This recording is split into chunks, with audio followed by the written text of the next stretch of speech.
Hey everyone, welcome back to the Centered Leader podcast, where our goal is to help you live a life as a leader centered on Christ. And that's what the goal of this podcast is to have conversations kind of behind the scenes of Connect Group leadership, ministry, events, and everything in between.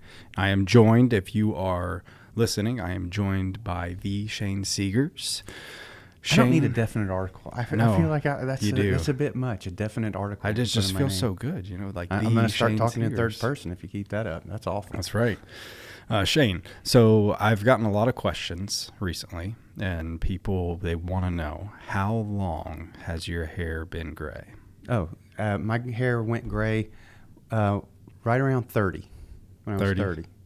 Yeah, I'm starting to gray on the sides. That's why you notice I keep my sides really skin tight. It's because it's all in my sides right now. Yeah, and I really embraced it because of my role. I was real young at a church and I had a real big position, and I don't know. I thought gray hair gave me a little bit more. It is the crown of wisdom. I was going to say, doesn't it say that's wisdom, right? Yeah, it's a crown of wisdom. Yeah. I'm not trying to hide it. Definitely. You've got a lot of wisdom. It. Yeah, I'm so wise. It's like they say, I'd rather it turn gray than turn loose. So that's right. That's right. Yes. No, and by so many people asking that was just me. Yeah, but that's because you told people I was 60-something years old and they believed it. Yeah, if you didn't come to Multiply Night, you missed a lot. We did a trivia question, and I set it up to be as a joke, and people took it a little bit more serious. Hurt my feelings. There was 4 questions. One was, the question was, how old is Shane? Right. And the answer that I was expecting everybody to pick was, I can't count that high, as a joke and light moment. And then I put 60. I put 76, 66, and 36. Right. Thinking okay, they're not going to pick any of those because that would be too far-fetched. Yeah. And I would say 80% of the room said 66. It was, man. I'm working on forgiveness. Man. 54, by the way. We need to be I'll using be 55. Your senior discounts at lunch. Yeah, I mean, hey, I will be AARP, I guess. Isn't that 55? Hey, how about that? There we go. Awesome. Well, hey, today we are talking about, staying connected to the vine, staying connected to Jesus during busy seasons of ministry. And as Connect Group leaders, you're going to have busy seasons, but the way that we are framing up the semesters and mine and Shane's heart is simply we care about your guys' spiritual health and well-being. This is not a machine church. This is not a jump in or jump out, or if you jump out, you're dead to us, or there's so many different ministries, and there's so many different things that can swallow you up, good things even, and we've talked about that previously. But when you're talking about being connected to the vine, it's really important, especially in busy seasons, because there's going to be busy seasons, and that's okay. Yeah, there's going to be busy seasons, and life is busy. Yes. Not just ministry on top of it. And that's why we have to view our ministry sometimes with different lenses, and that's why we talk about rhythms and things like that. But when you first came here, that was one of the things I wanted to make clear, is that we don't want to be a machine that chews people up and spits them out. Yes. We care not only about the ministry they're doing, the people that they're ministering to, but we especially care for the people doing the ministry, our leaders. And we don't want anyone to just feel used. Yes. And so this is real important, because life is like that. I learned this saying, and I might have shared it before, but when your output exceeds your input, your upkeep becomes your downfall. Yeah. And so that's how life is. We're constantly giving out, not just in ministry, but in life. And you can't give out more than you're taking in, because if you do, it's a recipe for disaster. And we don't want people to just burn brightly for a short amount of time. Mm-hmm. We want people to be on fire for God their whole life, but you have to nurture that. Yeah, and you brought up a good point, because usually with that burning out and that output, say that one thing again. When your output exceeds, I have to use hand signals. I know, that's what when I'm your saying. output exceeds your input, your upkeep becomes your downfall. There we go. But the reality is, the first thing in your life to take the hit from that is usually your family or your marriage. And that's why I'm so burdened for healthy leaders. That's why we are so burdened for healthy leaders, is because we care about your family. We care about your home. We care about that. That is your first ministry. Yeah. And I would actually, I agree with that. That's our first ministry, and that usually takes the hit. But honestly, what I found in my years of ministry and also leading in the church, the hit actually happens, or where we cheat is in our own relationship with God. Yep. And then that's where all the other areas start to struggle, because, that's one of the things you asked. So how do we stay connected to the vine in a busy ministry season? And I think that's where we have to put the emphasis on staying connected to the vine. Yeah. Because in John 15, Jesus tells us that, apart from me, so if we're not remaining in him or staying connected, he says you can do nothing. Yeah. And that's not just talking about ministry. Yeah. That's talking about experiencing the abundant life in all areas that he wants us to have. And so when we start to get busy, usually the first thing that goes is our time with God. Yeah. I'll get to that a little bit later. I'll try and squeeze it in. And then it takes 1 day, 2 days, and all of a sudden you've hit this 2-month stretch almost, where you haven't really invested that time with God, because it just gets away from us, and then everything gets messed up. Yeah. And so I'm reminded of this quote from Martin Luther during the Protestant Reformation. He's got people trying to kill him. He's trying to do all these major reforms. I mean, he's on the run, constantly giving, constantly ministering and writing and delivering sermons and all these things. And he supposedly said, "I have so much to do today. I must spend the first 3 hours." And I always do this ... What would you say? If I have so much to do today, I got to spend the first 3 hours. What would you say? I don't know. It depends on the day, I guess, what I need to do. Yeah, some people are like, well, I'd make a list. I would, I got to get these things done. Yeah. And he said, I have so much to do today, I need to spend the first 3 hours in prayer. And that just seems like, man, prayer, my time with God, I try and fit that in when I can. And he's like, In fact, everything that I have to do, if I don't spend that time, if I'm not connected to him, I'm not going to be of any value. Yeah. What I produce will be of no consequence. And actually, our time with God might actually reveal more about the things that we should be doing, as opposed to just the things that we think. So that's the first thing I'd say. One, life is busy, ministry is busy, but your ministry and your spiritual life is the overflow of your relationship with Christ. And that's my first piece of counsel or wisdom or whatever as we're talking about this. You cannot ignore that or just say, I'll get to it later, because everything else flows out of that. Yeah, like I have an accountability partner, and it's really hard to lie about where you're reading when you get asked where you're reading. Right. I mean, you kid, I guess, for a couple times, but once they start pressing you and asking you about, okay, hey, what'd you learn? Well, I learned that Jesus loves me today. Yeah. Okay, what about that? Yeah. And going back to you talked about, apart from me, you could do nothing. I think we get those moments in life where I've had them, like nothing is going right now, and then I start to like inwardly look and like, okay, nothing's going right now, because literally Scripture says, apart from me, you can do nothing, and nothing is going right now because I'm so distant. And it's not just about outcomes either. I know a lot of times we look at our relationship with God and we think, if everything is right with me and God, then the outcomes, things are happening. We live in a sinful, fallen world where nothing is as the way that it should be. Yeah. There's always challenges. We always have an enemy attacking us. We always have struggles. That's what Jesus said we would experience in this world. But it's nonstop, and we cannot neglect our time with God, or we're going to be deceived, because it's not, again, just the outcomes. It's our character. Yeah. It's who we are. It's the fruit of the Spirit. I'm losing peace, and the reason why is because I'm focusing on the one who has everything under control. Yeah. And when I'm looking at my list and all these things need to be done, the last thing I'm thinking about is this is under control or someone has it under control. Mm-hmm. I'm just focused on, I got all these things to do. Nothing's under control, and I don't even know if I can do it.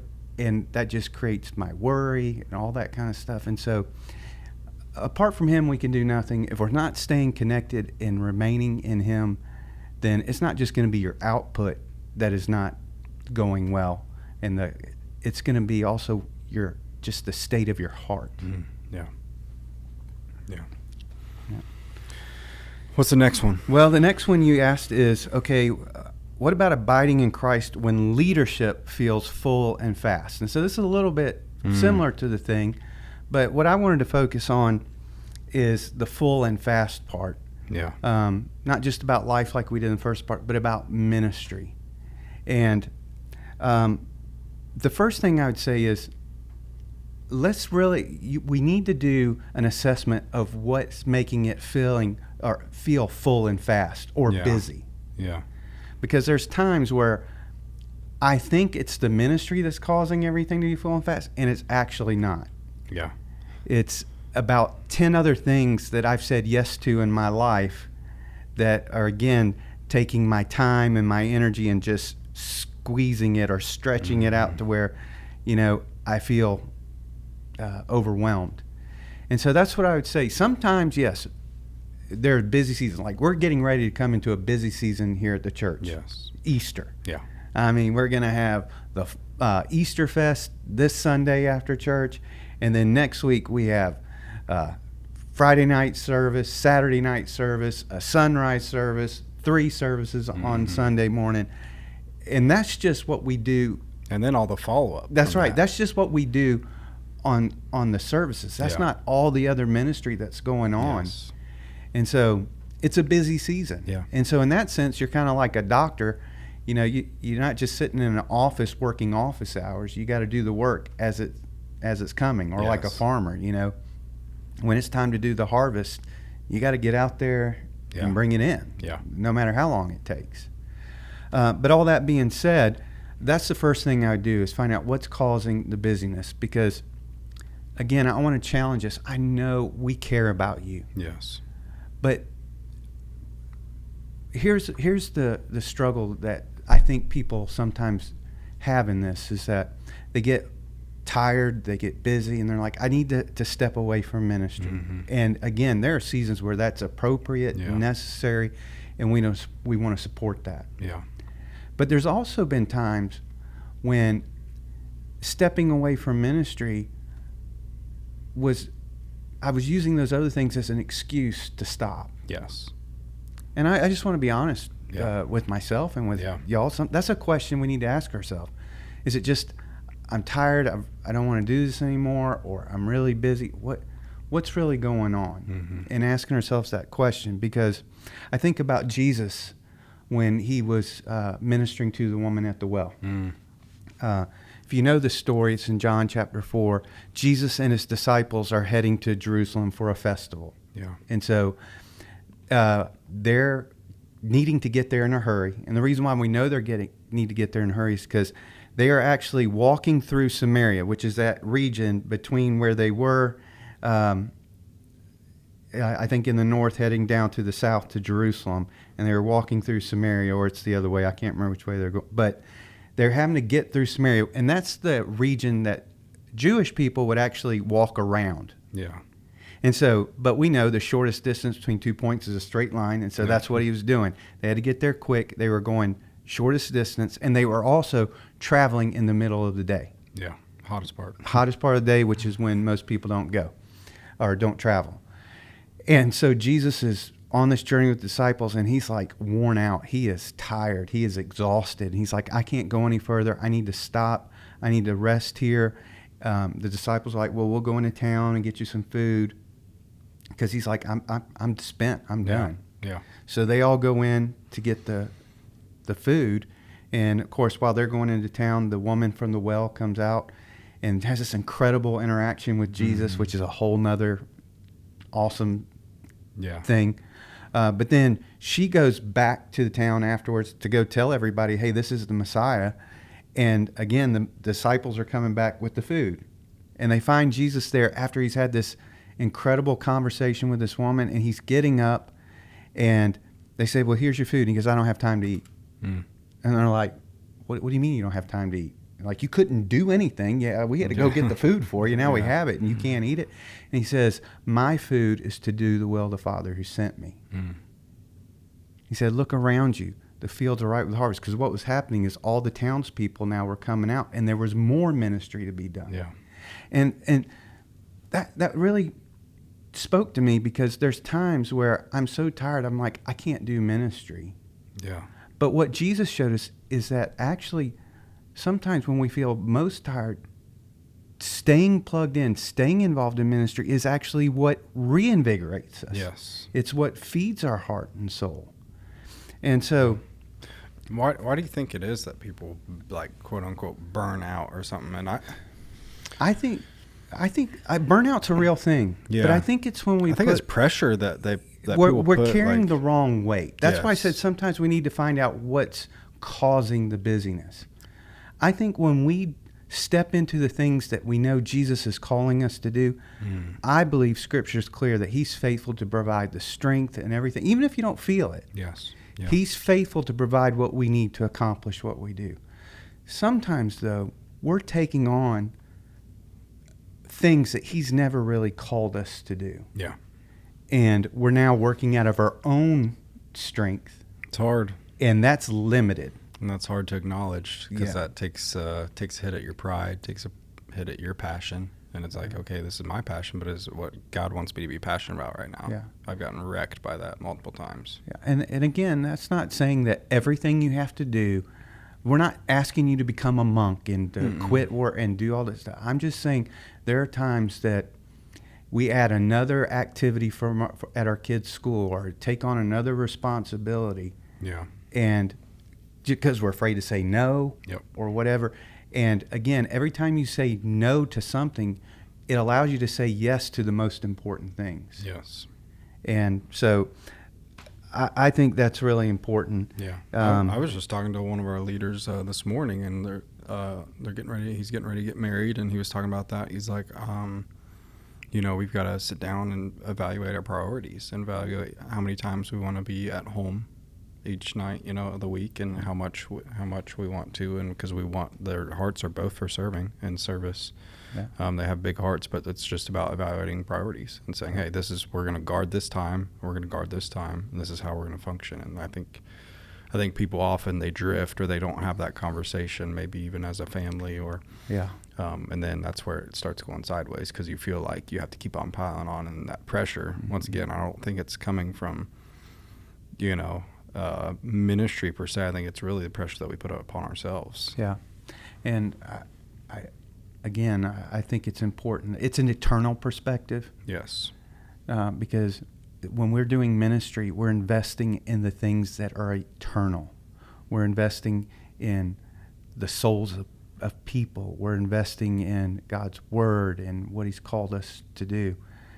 Sometimes, instead of, and again, I'm please hear me about balance and stuff like that. I'm not trying to, but we fill our lives with so many temporal things, and then we try and add eternal, pursuits on top of it, and we're wondering why we're burnt out and tired.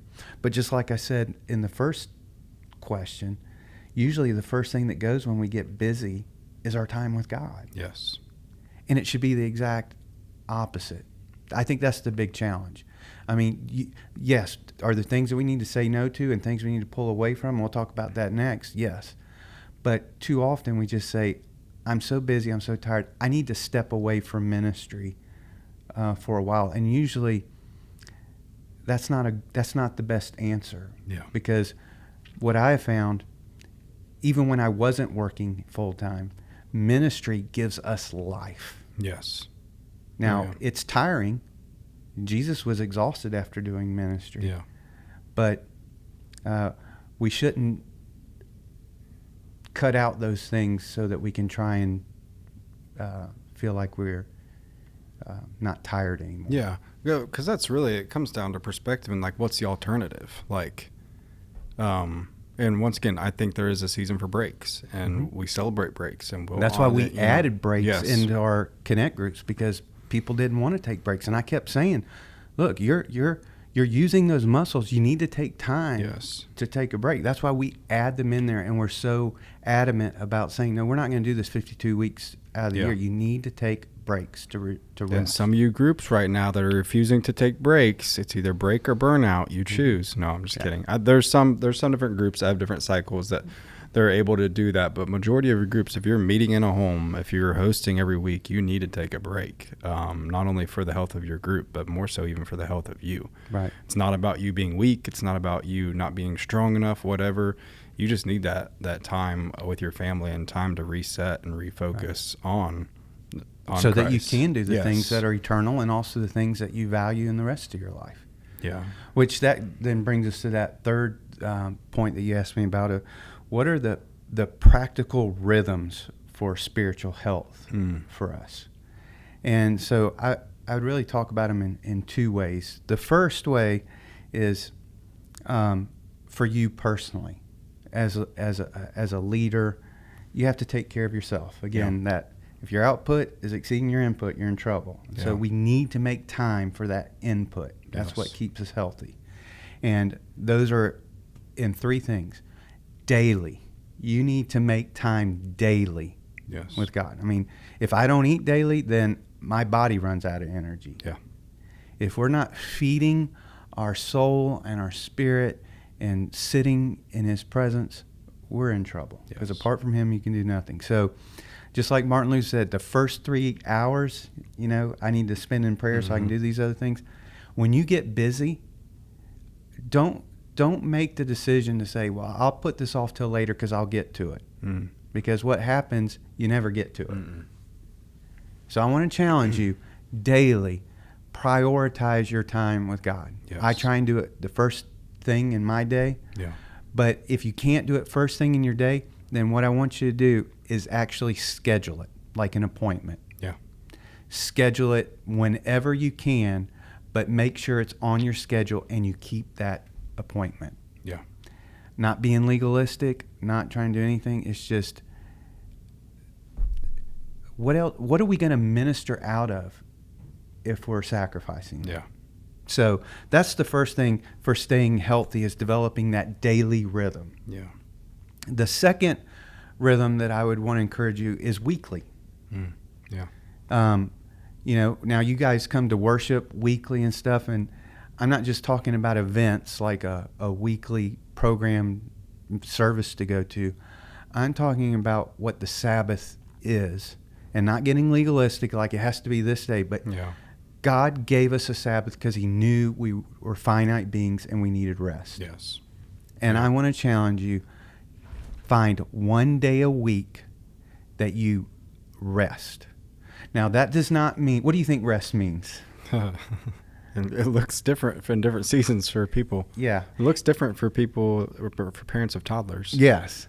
What I'm not saying is the legalistic approach that the Pharisees took, like you can't do anything. And it kind of has this idea of like, well, that sounds like torture. Like you just got to sit down and do nothing. Yeah.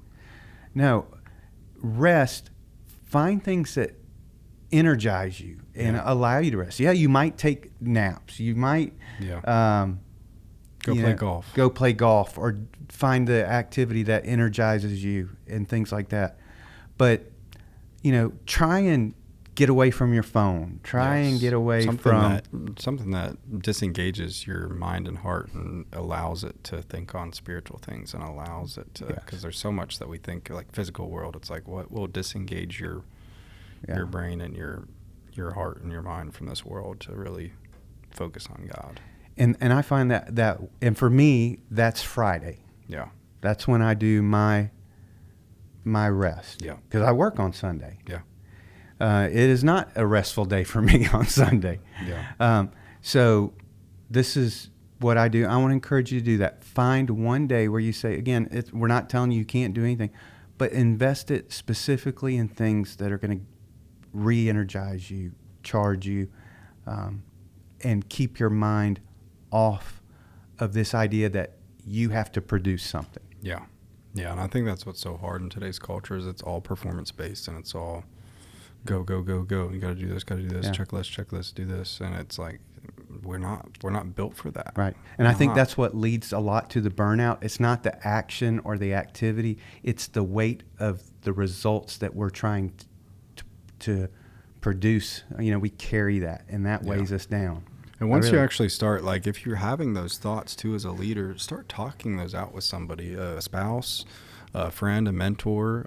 You can schedule a meeting with me and Shane and just start walking through some of those, because those have been some eye-opening moments for me, because when I've sat down with a trusted friend or something, or even call, my mentor, my accountability partner, and be like, look, this is what I'm struggling with all this. He's like, dude, like, that's not that much. Like, what's going on outside of that? And I'm like, oh man, you're right. Like, that's really not. It's just my perspective and all these other things that are making this look bad or look. And this is an important question. Again, I mean, I've been in ministry for over 30 years now, and there's only a handful of people that I know that entered into ministry the same time I did who are still serving. Yeah. They just burned out. And I think a big reason is because we're working hard and we want to produce results for God. And a lot of times we're carrying that weight to be effective, and it's killing us. And we don't want to feel like a quitter, but we don't know how to really recharge. Yeah. I mean, how long have you been in ministry? Well, I've been alive for as long as you've been in ministry. Oh. So, but no. Really, I mean, seriously, honestly, I started leading my first small group when I was 16 and a half in our student ministry, but then full-time ministry when I was 19. Okay. So 11 years. And you've shared with me that there was a time where it's like, this was getting too much. Oh yeah, I was ready to go sell cars. I was ready to do anything other, but that moment came up for me. It was like, okay, there's something going on inside of me outside of ministry that's weighing me. And it was the expectation. Yeah. It was all these expectations that I was putting on myself, pressure to perform, all these results. And it was like, nobody else had those expectations. My senior pastor at the time didn't have those expectations. Nobody on our leadership team had that expectation, but I was putting that weight upon myself. And in return, I was affecting my marriage. I was affecting my mental health, and the list goes on. And that's why spending that time with Christ every day, where we hear what he says to us, because I mean, that's the thing I love about my relationship with God, and that he's love. He is a giver. He is not just some tyrant up there going, what have you done for me lately? Yeah. He's a giver, and we go to him, and our hearts are restored. So daily, weekly, finding that day, and then I'd say annually. Yeah. Use vacation. Take vacation. You need it. An extended time, and find out what works best for you. Some people, it's a lot of little breaks. I'm going to go a weekend here. Mm-hmm. There was a time where if I didn't do 10 days in a row, like I almost had to take 2 weeks, my 2 weeks all at one shot. Yeah. Because then that was at a different situation. But I needed 10 days before I got to that reset. Yeah. Because the first 4 days, my mind was still thinking about everything that needed to be done. Yeah. You had to have time to throttle down. Yeah. And so everybody's different, but I want to encourage you annually, use your time and recharge. So that's what I'd say personally, daily, weekly, and annually. Yeah. Now, the last thing I want to say real quick about a practical rhythm in staying healthy, this is a trick that someone taught me, and I'm so glad they did, was that is to incorporate ministry and just the ordinary, regular activities together. Yes. If you're keeping them separate, then you feel like you're constantly having to add more things to your life. Yeah. And so, again, as a Connect group leader, if there's a conversation you need to have with someone, try and do that at a time you're already doing something else, like eating. You're going to eat. Ask them to go to lunch with you. Yeah. So you're doing a necessary activity you have to do, and you're also able to have a conversation with them. Yes. Sometimes it might be, hey, I'm running to the store. I got to go grocery shopping. Why don't you come with me? You might think, who wants to go grocery shopping with me? I'm going to tell you, there are people, when you're having meaningful conversations and just doing that in the rhythm of regular life, they're not going, this is weird. Yeah. Because they're so engrossed in what's happening, and you're able to do multiple things at the same time. So I just want to encourage you. Does that make sense? Oh, yeah. Yeah. You know? Yeah. Life rhythms and serving together. The list goes on. Yeah. Yeah. And I always like to encourage leaders and even remind myself, this is not your forever, but this is your right now. I always reiterate that to leaders, because I think if we lose perspective, this is not your forever. You're probably not going to be a Connect group leader forever. Maybe you will be, but I think one day maybe you'll be mentoring or coaching other Connect group leaders. Or maybe one day you'll be doing something else in a leadership capacity, but this is your right now, and God's calling you to it right now. So let's give it our best. And make sure you use those breaks, those rests to recharge, so you can get back in to what God's calling us to do, as opposed to just step out. Yes.